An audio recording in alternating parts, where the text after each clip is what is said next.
ካብ ኣምሓራ ዝተሰምዐ ክሲ ሻዕብያን ወያነን ምስፋኖ ጸሚዶም የጥቅዕለው ዝብል ኣብ ኩናት ወሎ ውን ተጸምቢሮም ይዋግኡለው ዝብል ክሲ በመግለጺ መልክዕ ተሰኒ ወጽሎ ጻውዕቱ ውን ቀሪበሎ እቲ ፈላማይ መግለጺ እንታይ ይብል ውን ሕጂ ካብ ናትና ፎረም ክትሰምዑ እኹም መንግስቲ ኢትዮጵያ ኤርትራን ሕወሓትን ጽምዶ ብዝብል ኪዳን ወግኡኒ ኩናት ንሙላዕ ይሸባሸበሎ ዝብል ክስ ውን ትማሊ በዓል ክልተ ገጽ ብጉዳይ ወጻኢ ሚኒስትሩ አቢሉ መወዳእታ መጠንቀቕታ ብዝብል ውን መግለጽ አውጽዮሎም እዚ ክስ ጽምዶ ኪዳንን መጥቃዕቲ ንስተመልከተን ጥሕሰት ስምምዕ ፕሪቶሪያ ኣብ ራያን ወልቃይትን ኤርትራ ቀንዲ ናይዚ ጉዳይ ድማ መዋሊት ክብል ዝኸስስ መንግስቲ ኢትዮጵያ ብዝርዝር ክሳብ ሕጂ ዘውጽኦ መግለጺ ንበለማ እዋን ዝርዝር መግለጽ አውጽዮሎም ጀነራል ትግራይ ህዝብ ትግራይ በሙሉ ጀነራል ይዝብል ዘረባም ኣብ አዲስ አበባን ካልኦት ከተማታትን ኢትዮጵያን መዘራረብ ገይሮም ወለው ምዃኑ እዚ ዘረባ ጀነራል ምግበይ ንምንታይ ክሳብ ክንድዚ ትኩረት ዝሕቡውን ክንምልከቶ ኢና ቀይሕ ባሕርን ሩባይ አባይን እንታይ አራኺቦም ኤርትራ ንመደረ ፕሬዝደንት ኢትዮጵያ ተሪር መልስ ውን ሂባላ እዚ መልሲ ምላሽ ኤርትራ በመግለጺ ዝተሰነም ኣብ ውሽጢ 24 ሰዓት ውን ተኸታታሊ ክልተ መግለጽታት ካብ ዓዲ ሃሎ ወጽዮምሎም ምሳና ጻኒሕትኩም ክቕጽል ከሎ ድማ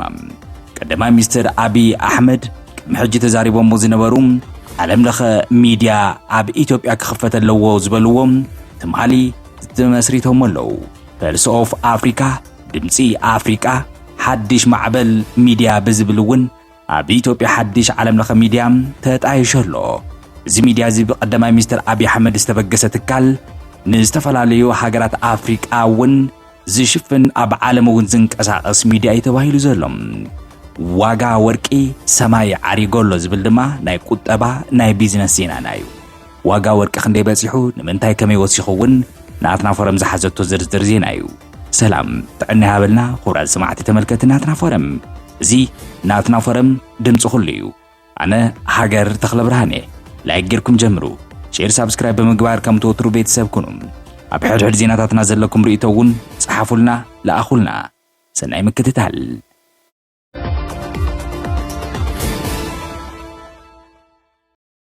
ሻዕብያን ወያነን ምስ ፋኖ ኮይኖም ይወግኡለው እዚ መግለጽ እዚ ናይ አብን መግለጽ እዩ ብሔራዊ ምንቅስቃስ አምሓራ ይበሃል ኣብ ክልል አምሓራ ዝካየድ ዘሎ ዕጡቕ ጎንጽ በመምልካት መንግስቲ ኤርትራ ሻዕብያን ሕወሓትን ኢድየእተው ከም ዘለው ብትረኸሲሰሎ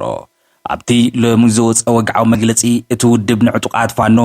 ናብ ሰላማዊ ዘተ ከመፁ ጻውዒት ብምቕራብ እቲ ቀጻሊ ጎንፂ ንታሪኻዊ ጸላእቲ ኣፍ ደገ ከም ዝኸፈተ ውን ይገሊጹ እቲ መግለጺ ከም ዘነጽሮም ንህዝቢ አምሓራ ንምጥፋእ ምትዕንቃፍን ዝውጥኑ ጉጅለታት ነቲ ዕጡቕ ምንቅስቃስ ከም ምቹ ኣጋጣሚ ብምውሳድ ብቐጥታ ብተዘዋዋሪ ይሳተፈለው ኢሎሎ ሕወሓት ታሪኻዊ ጸላኢ ህዝቢ አምሓራ ክብል ውን ፈርጅዎ ኣሎ ቀንዲ ተዋሳእቲ ድማ ሻዕብያን ሕወሓትን እዮም ክብል ውን ዝቐጸለ ኣብን ህዝብና መድረኽ ናይ ዝመርበብ ምትሕብባር ጸላእቲ ኮይነሎ ኢሎሎ እዚ ኩነታት እዚ ንህዝቢ አምሓራ ንኸቢድ ጸጥታዊ ስጋት ቁጠባዊ ውድቀት ኣብ መወዳእታ ድማ ንህልውና ሓደጋ ኣቃሊዕዎ ከም ዘሎ ብምግላጽ ኣስፊሮሎ ኣብን እቲ ሕጂ ዝካየድ ዘሎ ዕጡቕ ቃልሲ ነቲ መሰረታዊ ሕቶታት ህዝቢ አምሓራ ከም ዘየዕውት ብምግላጽ ኣብ አንጻሩ እቲ ናይ ሻዕብያን ወያንን ጽምዶ ንኽሰምር ንታሪኻዊ ጸላእቲ ማዕጾ ዝኸፈተ ክብል ቃል በቃል ተዛሪበሎ መፍትሒኡ ካብ ውግንነት ጸሬም ኣብ ሓቂ ዝተመሰረተ ነባራዊ ኩነታት ህዝቢ ዘገናዝብ ክኸውን ከም ዘለዎ ውን ኣሚቶሎም ኣብቲ መግለጺ እቲ ቃልሲ ማእኸል ስለዝሰዓንም እቲ ፖለቲካዊ ኩነታት ውን ጸላእን ዘይፍለየሉ ድምፂ ህዝቢ ዝተዓፈነሉ ህይወት ሰብ ንሽፍታ ምግቢ ዝኾነሉ ደረጃ በፂሑ ከም ዘለዎ ውን እዚ መግለጺ ሓተት እዚ መሰረት እቲ ውድብ ንዕጡቓት ፋኖም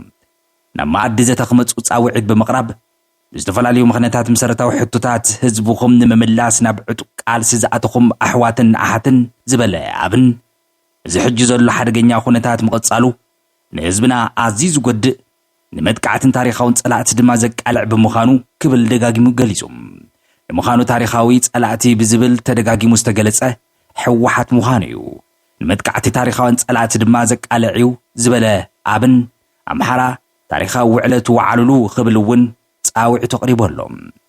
አብን ንህዝቢ አምሐራ አብዘም መሐላልፎ መልእኽቲ እቲ ብስም ህዝቢ ዝካየድ ዘሎ ናይ ባንዳነት ተግባር ፖለቲካዊ ንግድን ይኣክል ክብልውን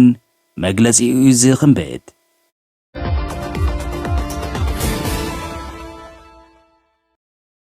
መንግስቲ ኢትዮጵያ ትማሊ በበዓል ክልተ ገጽ መግለጺ ዝተሰነየ ናብ ውድብ ሕብራት ሃገራት ሕወሓትን ኤርትራን ክወግኡኒ ይሸባሸቡ ኣለው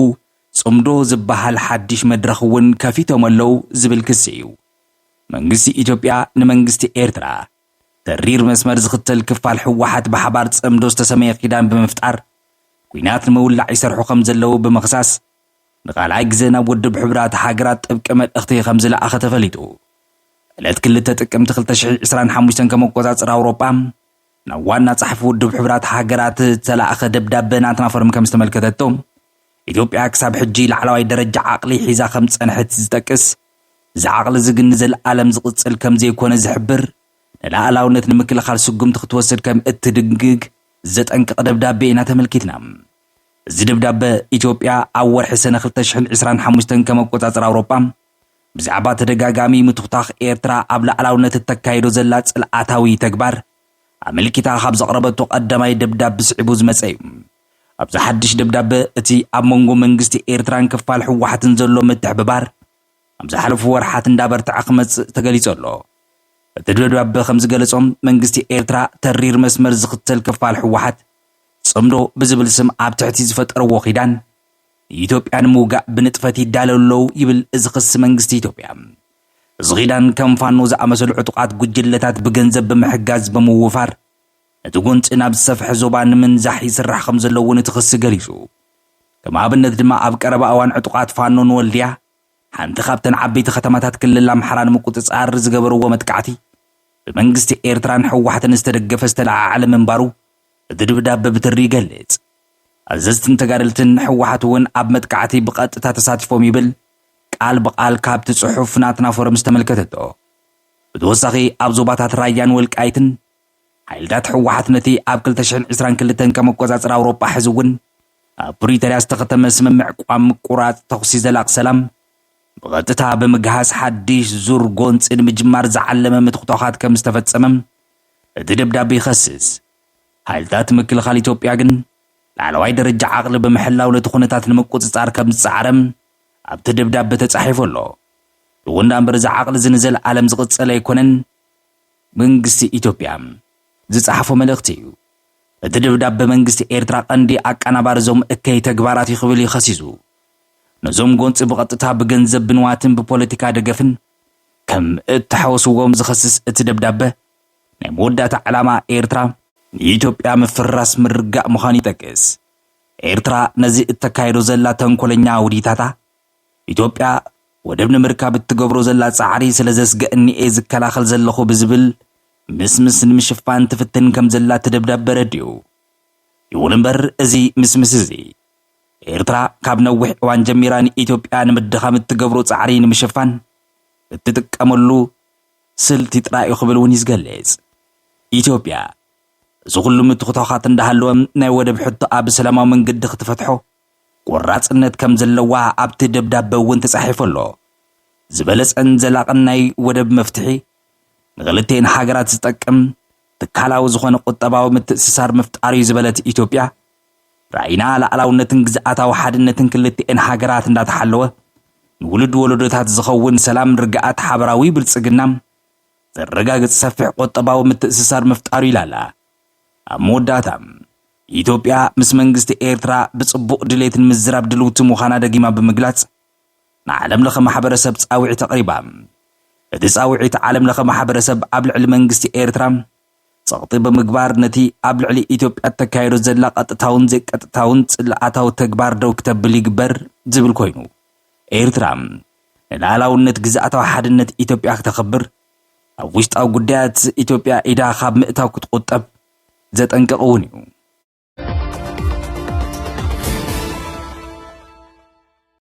ኣብ ሰሙን እዚ ካብ ትግራይ ካብ ዝተሰምዑ ዜናታት ወይ እውን ኣብ ማሕበራዊ ሚድያ ዋና ኣጀንዳ ካብ ዝነበሩ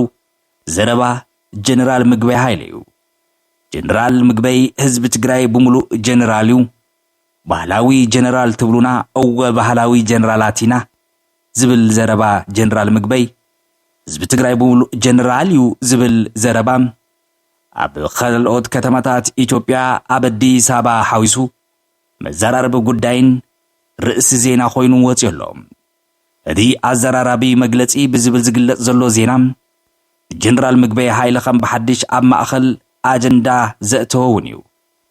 ሓደ ካብቶም ላዕለዎት ወተሃደራውያን ኣዘዝቲ ሕወሓት ዝኾኖም ዝተፈላለዩ ኣጋጣምታት ብወተሃደራዊ ብልሖምን ብፖለቲካዊ ምልከቶኦምን ብዙሕ ኣድናቆትን ሙገሳን ዘትረፉ ጀነራል ምግበይ ሃይለም በዚ ዘረባ እዚ ህዝቢ ትግራይ ብሙሉእ ጀነራል እዩ ብምባል ኣብ ዝሃቦ መግለጺ ኣብ ማሕበራዊ ሚድያ ብሰፊሕ ክናወጽ ወይ እውን ክዘዋወሩ ዒሉ ኣሎ። እዚ መግለጺኦም ነቶም ናይ ሓሶት ጀነራል ብምባል ዝወቀስዎ ወገናት መልሲ ንምሃብ ዝዓለመ ምንባሩ ተፈሊጡ ኣሎ። ጀነራል ምግበይ ሃይለ ኣብ ሰሙን እዚ ኣብ ዝተኻየደ ጉባኤ ሕወሓት ኣብ ዘስምዕዎ መደረኦም ነዚ ኣዘራራቢ መልእኽቲ መሓላሊፎም ዘለዉ ከምቲ ዝበልዎ ንዓይ ናይ ባህላዊ ጀነራል ኢኻ ይብሉኒ እዚ ክብሉኒ ከለዉ ኣነ ደስ ዝብለኒ ምክንያቱ እዚ ዝብሉ ዘለዉ ኩሉ ህዝቢ ትግራይ ጀነራል ምዃኑ ስለ ዝተረድእዎ እዮም ክብሉ ተዛሪቦም። እዚ መደረ እዚ ኣብቲ ኣዳራሽ ዝነበሩ ተሳተፍቲ ሙቕ ብዝበለ ጣቕዒት ዝተደገፈ እውን እዩ። ድሕሪ እዚ መደረ እዚ ማሕበራዊ ሚድያ ብቕልጡፍ ነቲ ዛዕባ ተቐባቢሉ ኣጀንዳ ርእሲ ገይሩ እውን ይወፅዩ። ብዙሓት ተጠቀምቲ ማሕበራዊ ሚድያ ብፍሉይ ኣብ ፌስቡክን ቲክቶክን ብኣእምሮ ስራሕ ቴክኖሎጂ AI ከይተረፈ ዝተሰርሑ ስእልታት ብሰፊሑ ክዘዋወሩ እውን ተራእዮም ኣሎም። ስም ጀነራል ምግበይ ሃይለም ኣብ ዝቐረበ እዋን ጀሚሩ ምስ ዝተፈላለዩ ከበድቲ ክስታት ድማ ብኻልእ ገጽ ክተኣሳሰር እውን ጸኒሑ እዩ። ጀነራል ምግበይ ካብ ዝሕመይሉ ዕገዳ ብግዚያዊ ምምሕዳር ትግራይን ክሲ ሰራዊት ምክልኻል ኢትዮጵያን መልሲ ቢሮ ሰላምን ጸጥታይን ምዝ ተታሒዙ ዝወፅእ ነይሩ። ጀነራል ምግበይ ብግዚያዊ ምምሕዳር ትግራይ ኣቢሉ ማለት እውን ጌታቸው ረዳ ዝመርሖ ዝነበረ ካቢኔ ኣቢሉ ብወግዓዊ ደብዳቤ ካብ ሓላፍነቶም ተኣጊድኩም ዝብል ደብዳቤ ከም ዝተዋሃቦም ይርስዓን። እቲ ምምሕዳር ብፍሉይ ድማ ፕሬዚደንት ጌታቸው ረዳ ንጀነራል ምግበይ ኣብዚ ሕጋዊ ንግዲ ወርቂ ተዋፊሮም ብዝብል ክስ እውን ብግልፂ ወቂስዎም ነይሩ። እቲ ጌታቸው ረዳ ኣብ 4 ግንቦት 2017 ዓመተ ምህረት ምስ ፋና ቴሌቪዥን ኣብ ዝነበሮም ቃለ መሕትት ኣብ ንግዲ ወርቂ ተዋፊሮም ካብ ዝበልዎም ላዕለዎት ኣዘዝቲ ሓደ ጀነራል ምግበይ ምዃኖም ብሽሙ እውን ጠቂሶም እዮም። ብተመሳሳሊ ሰራዊት ምክልኻል ኢትዮጵያ እውን ዝሓለፈ ዓመት ኣብ ወርሒ ግንቦት ኣብ ዘውፅኦ መግለጺ ጀነራል ምግበይ ሃይለ ዝመርሖ ፋኖ ንድጋፍ ይሂበሎ ጀነራል ምግበይ ሃይለ ዝዓለሞ ሰራዊት የጥቃዕና ኣሎ ዝብል ክሲ ነይሩ። ብኻልእ ገጽ ነዚ መልሲ ድማ ቢሮ ሰላምን ጸጥታን ትግራይ ጀነራል ምግበይ ብጾቶን መሰረት ስምምዕ ፕሪቶሪያ ብጽኑዕ ዲስፕሊን ተገዚኦም ስርሖም ዝፍጽሙ እምበር ካብ ዝወጻኢ ኣብ ዝኾነ ንጥፈታት ተሳቲፎም ኣይፈልጡን ክብል መግለጺ ምውጽኡ ዝዝከር እዩ። እዚ ሓድሽ መደረ ጀነራል ምግበይ ነቲ ኣብ ከባቢኦም ዘሎ ክትዕ ከም ብሓድሽ ኣጓሃሪዎ ኣሎ። እዚ ኩሉ ህዝቢ ትግራይ ጀነራል እዩ ዝብል ኣባሃላ ንገሊኦም ከም ሓደ ህዝባዊ ውንን ምፍጣር ዝተባሃለ ክኸውን ከሎ ንኻልኦቶም ድማ ኣብ ዝወቕስዎም ወገናት ንምንዓቕ ዝተጠቐምሉ ፖለቲካዊ መልእኽቲ ገይሮም ወሲዶም ኣለዉ። በቲ በለበቲ ጀነራል ምግበይ ሃይለ ኣዘራራቢ ኮይኖም ከም ኣጀንዳ ርእሲ ዜና ኮይኖም ቀልቀል ኢሎም ሰንቢቶም እዮም።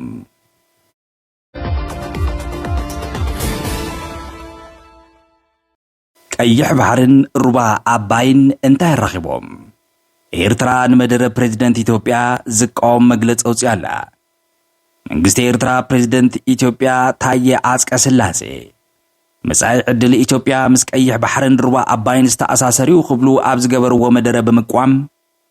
እቲ ኣባህላ ዘየረዳድእ ጋሻን ምዃኑ ገሊጾም ሚኒስትር ዜና ኣይተ የማነ ገብረ መስቀል ነቲ ብፕሬዚደንት ኢትዮጵያ ዝቐረበ ሓሳብ ብምውቃስ ንዝኽልቲኦም ዝተፈላለዩ ብሓባር ብምጥቃስ ንሓደ ፖለቲካዊ ዕላማ ንምዕዋት ዝግበር ዘሎ ፈተነ ክብሉ እውን ከሲሶም ፕሬዚደንት ፌደራላዊ ዲሞክራሲያዊ ሪፐብሊክ ኢትዮጵያ ታየ አጽቀሥላሴ ኣብቲ ናይ ክልቲኦም ቤተ ክርስቲያን ኣብቲ ናይ ክልቲኦም ቤት ምኽርታት ተወከልቲ ህዝቢ ከምኡውን ቤት ምኽሪ ፌደሬሽንን ሓበራዊ ናይ መኽፈቲ ጉባኤ ኣብ ዘስምዕዎ መደረ ኢትዮጵያ ኣብ ጉዳይ ወደብ ዘለዋ ድሌት ኣህጉራዊ ኣጀንዳ ክኸውን ምኽኣሉ ከም ዓወት ገሊጾሞም ፍሉይ ድማ መጻኢ ዕድላት ኢትዮጵያ ምስ ቀይሕ ባሕሪ ሩባ ኣባይ ብሓያል ሰንሰለት ዝተኣሳሰሪኦም ክብሉ ገሊጾም ኣብቲ ዞባ ሓድሽ ናይ ዘተ ኣጀንዳ እውን ከፊቱ ኣሎ እዚ ኣባህላ ኢትዮጵያ ኣብዞም ክልተ ስትራቴጂካዊ ዞባታት ያታ ዘሎ ፖሊሲ ንምኽታል ተጓየ ከም ዘላ ዘመላኽት እዩ ዝብል እዩ። ነዚ መደረ ስዒቡ ሚኒስትር ዜና ኤርትራ የማነ ገብረ መስቀል ብወግዒ ኣብ ዝሃቦ መልሲ ነቲ ብፕሬዚደንት ታየ ኣጽቀሥላሴ ዝተገለጸ ሓሳብ ብትሪ ብምንጻግ ኣይተ የማነ ንኽልቲኦም እዞም ማለት እውን ቀይሕ ባሕርን ሩባ ኣባይን እንታይ ዘራኽቦም ዝብል ሕቶ ብምቕራብ እቲ ምትእስሳር ፍጹም መሰረት ዘይብሉ ክብሎም ገሊፆሞም እዞም ክልተ ዞባታት ጂኦግራፊያዊ ኣቀማምጣ ይኹን ብኻልእ ዝኾነ ይኹን መለክዒ ዘራኽቦም ዘዛምዶም ነገር የብሎምን ዝበሉ እቶም ሚኒስትር እዚ ኣባህላ ብልጽግና ነዞም ክልተ ጉዳያት ብምግላል መሓዙ ዘይርድእ ጋሻን ነገር ኮይኑ ይቕጽል ኣሎ ኢሎም ኣለዉ። ኣይተ የማነ ወሲኾም እዚ ኣገባብ እዚ ዘይተኣሳሰሩ ነገራት ብምዝማድ ንሓደ ዝተሰሓበ ዕላማ ንምዕዋት ዝግበር ፈተነ እዩ። እዚ ድማ ካብ ታሪክ ክንመሃሩ ንኽእል ነገር እዩ ብምባል እቲ ብኢትዮጵያ ዝቐርብ ዘሎ መርትዖ ታሪኻዊ ድሕረ ባይታ ዘለዎ ፖለቲካዊ ስልቲ ምዃኑ የመላኺቶም። እዚ ኣብ መንጎ ክልቲኦም ላዕለዎት ሰበስልጣን ዝተኻየደ ናይ ቃላት ልውውጥ እውን ኣብ ጉዳይ ቀይሕ ባሕሪ ሩባ ኣባይ ዘሎ ፍልሊ ክሳብ ክንደይ ዓሚቕ ምዃኑ ዘርኢ እዩ። ኢትዮጵያ ናይ ወደብ ሕቶኣ ከም መሰረታዊ ሃገራዊ ረብሓ ብምውሳድ ዞባዊ ጸጥታ ምዕባላት ተኣሳሲራ ክተቕርቦ ከላ ኤርትራ ድማ ነዞም ከም ምግሃስ ላዕላውነት ዘይግባእ ጣልቃ ኣታውነት ተርእዮላ ዝብል እዩ። እዚ ብፕሬዚደንት ታየ ኣጽቀሥላሴ ዝተጠቐሰም ናይ ምትእስሳር ሓሳብ ንኽልቲኡ ጉዳያት ኣብ ሓደ ዲፕሎማስያዊ መድረኽ ኣምፂኡ ንምዝታይ ዝዓለመ ስልቲ ክኸውን ከም ዝኽእል ገለ ተንተንቲ ፖለቲካ ይገልጹ። ይኹን እምበር እቲ ብወገን ኤርትራ ዝተዋሃበ ቅልጡፍን ትሪ ዝመልኦ መልስን ኣብዚ ጉዳይ ዝንስምምዕ ምብጻሕ ቀሊል ከም ዘይኮነ ዘረጋግጽ እዩ። እዚ ኩነታት ኣብ ቀርኒ ኣፍሪቃ ዘሎ ፖለቲካዊ ኩነታት ዝያዳ ከም ዘተሓላልኹን ንዝርዝራዊ ዲፕሎማስያዊ ጻዕርታት ዝሓትት ምዃኑ እውን ኣመላኺቱ ኣሎ።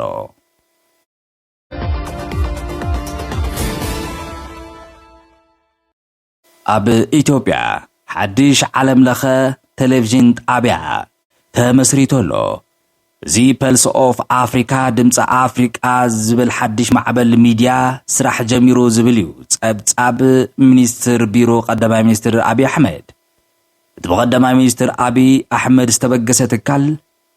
ንታሪኻት ኣፍሪቃ ባዕላ ክትነግርን ኣሉታዊ ምስሊ ምዕራባውያን ንምምካትን ዝዓለመ እዩ ይዝብል። ኣብ ኢትዮጵያ ሓደ ንመላእ ኣህጉር ኣፍሪቃ ከገልግል ዝተጣየሸ ፐልስ ኦፍ ኣፍሪካ ዝተሰመየ ግዙፍ ትካል ሚድያ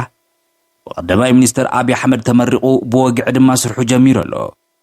እዚ ሓድሽ ትካል ንነዊሕ እዋን ዝተጸበየትሉ ድምፂ ኣፍሪቃ ኣብ መድረኽ ዓለም ንምስማዕ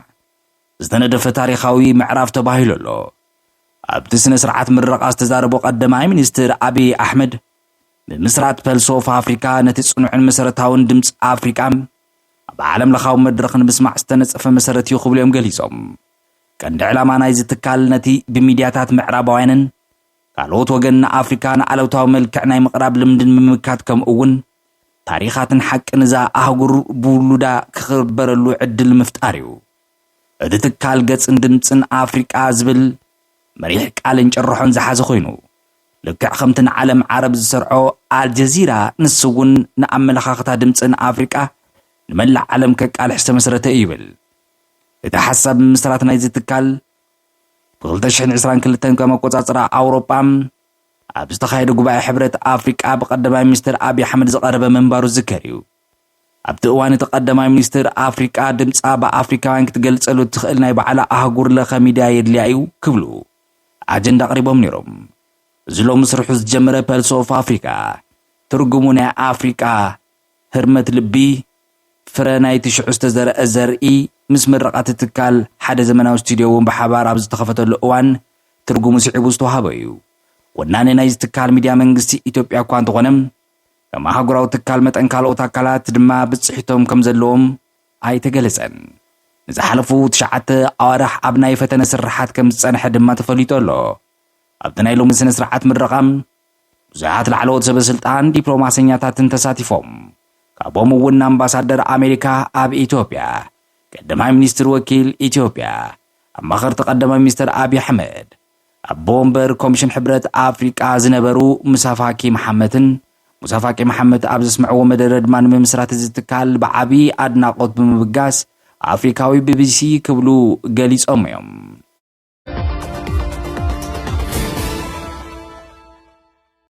ኣብ መወዳእታ ዋጋ ወርቂ ናብ ሰማይ ዓሪጎሎ ዋግኡ ንዘይተጸበየዎ ታሪኻዊ ክብረ ወሰን እውን በፂሑ ዓለም ለኻዊ ዘይምርግጋእ እንዳገደደ ኣብ ዝመጸሉ ዘሎ እዋን ወርቀኛታት ናብቲ ውሑስ ወደብ ዝበሃል ወርቂ ይሕዙ ኣለዉ።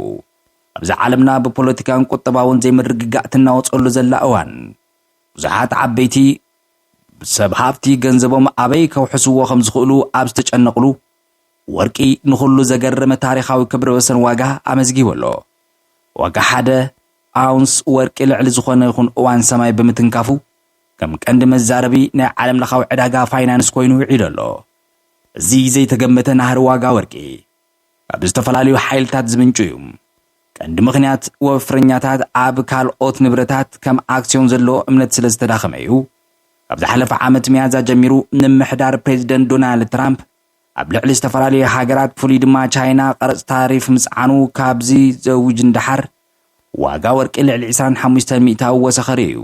ምዕጻው መንግስታዊ ትካላት ኣሜሪካ ሓደ ንኽውስኹ ካብ ዝገበርዎ እውን ሓደ እዩ። ከም ሪቶ ናይ ተንተንቲ ወርቂ ከም ሓደ ውሑስ ናይ ኢንቨስትመንት መሳርሒ ተባሂሉ ይውሰድ። ኣብዚ ግዜ ናይ ዕዳጋ መውዝዋዝ ወይ ቁጠባዊ ውድቀት ወርቂ ዋግኡ ጸኒዑ ከም ዝኸይድ እውን ወይ እውን ክውስኽ ከም ዝኽእል እውን ሕዚ እውን እምነቶም ቀጺሎም ኣለዉ። ብሓፈሻ ኣብዚ እዋን እዚ ኣብ ዓለም ኣብ ዘይተረጋገአሉ ኩነታት ኣብ እትርከብ ወርቂ ከም ቀደም ንጉስ ውሑስ ንብረት ንምዃን ከም ብሓድሽ መስኪር ኣሎ። እቲ ቐጻሊ ናህሪ ዋግኡ ናበይ ገጹ ከምርሕ እኳ ብንጹር እንተዘይተፈለጠ ንግዚኡ ግን ሰብ ሃፍቲ ካብ ፖለቲካውን ቁጠባውን ምዕባላት ንምህዳም ዝሕብኡሉ መዕቆቢ ኮይኑ ኣሎ። ባርገስ ክብራት ተመልከቲ ሰማዕቲ ናትናፈረም ሎሚ ዝሓዝናዮም እዋናዊ ዝርዝር ዜናታትና ዞም ሰማዕኹም መስል ነይሮም። ቀጻሊ ብኻልእ ሓዲስ ዜና ክንምለስ ኢና። ክሳብ ሻቡ ሰላም።